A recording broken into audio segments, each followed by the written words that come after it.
So I think that's the very first thing we should say.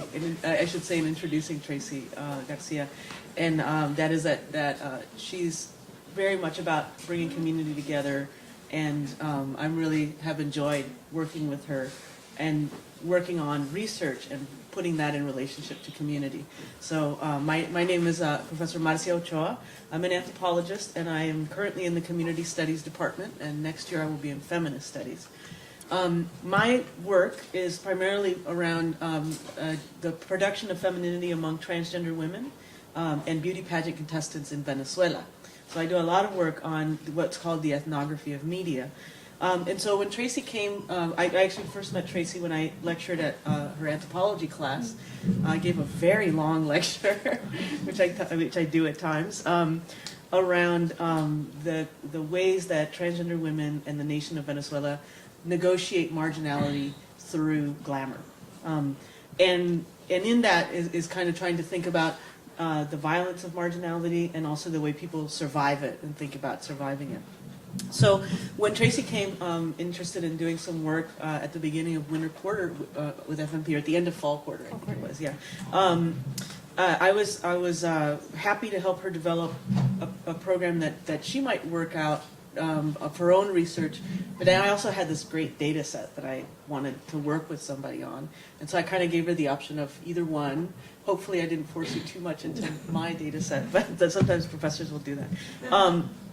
But what I had done was a little reception study that Tracy will explain what that is, and had all this really interesting information about how transgender Latinas respond to the idea of plastic surgery in this telenovela.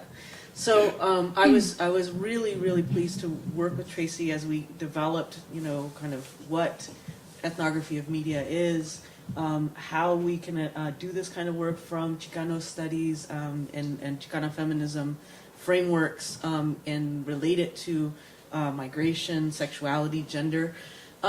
So let me tell you a little bit about Tracy, which is what I'm supposed to be doing. Tracy, and there's some of the stuff that she didn't even tell me, because Tracy's one of those people who, she won't tell you all of the whole story right away. She'll just let you figure it out as you kind of go along. And usually it means that she doesn't toot her own horn very much. Like, she doesn't kind of tell you what she's accomplished. So I've been working with Tracy to try to say a little bit more about how cool she is and what she does. And so when I got this biography from her that she sent me, I thought, this is great. I mean, this is stuff I didn't even know. And I'm so pleased that Tracy's been able to develop her research in this program. So Tracy was born and raised in Southgate, Southeast Los Angeles. Yay. And her parents are here. They just got here from the 5. I was very impressed. Tracy's a first-generation college student, and her family's from Mexico, and she identifies as Mexicana and Chicana. And she transferred to UC Santa Cruz in 2009 from Cerritos College. This is the first research project that she's done, and she says it's been challenging, but I think she's done it very graciously and in a way that's been a pleasure to work with. She's an anthropology major, and she wants to study ethnomusicology, but she's looking at a few other alternatives. She will hopefully be interning at the National Museum of Natural History at the Smithsonian in the winter next year, and continuing to do research in culture and media. I think she has a wonderful career ahead of her. So please welcome Tracy Garcia.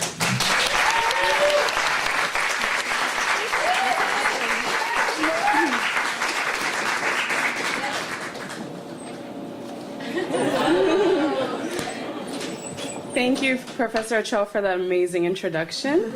Again, my name is Tracy Garcia, and thank you everyone for being here. The title of my presentation is Transgender Latinas' Expectations of the Feminine Body in Sin Tetas No Hay Paraíso, which loosely translates into Without Breasts, There Is No Paradise.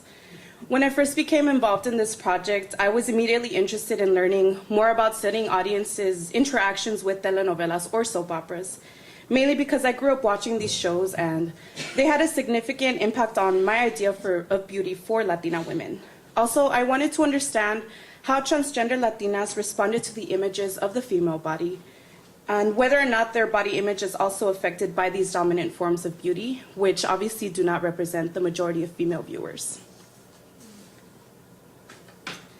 So my research is based on the reception study that was conducted by Professor Ochoa in 2008. She developed this study with an HIV prevention organization in San Francisco called ELA that serves transgender Latina immigrants. Reception studies involve the study of audiences' interpretations and uses of media text and technologies, which in this case includes telenovelas. My data also includes focus group discussions that were facilitated by a research assistant and were conducted in Spanish, which make up the primary source of my analysis.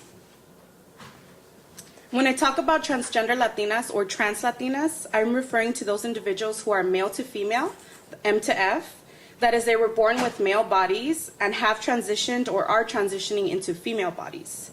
They identify as women. They are from different parts of Latin America, including Mexico, Cuba, and Guatemala, and they currently reside in the United States. The number of participants varied from 6 to 8 people, and all of them participated in the screenings of the telenovela, as well as the 6 focus group sessions immediately following each screening.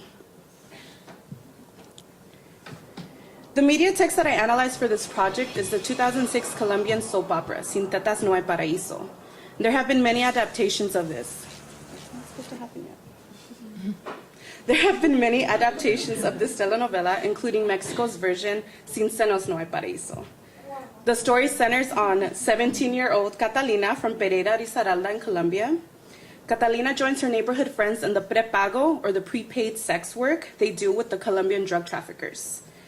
The main theme in the show deals with Catalina's dissatisfaction with her small breasts and the events that occur before and after she gets breast implants. I want to show you a clip of the first episode that provides a glance at the insecurities that Catalina feels throughout the show.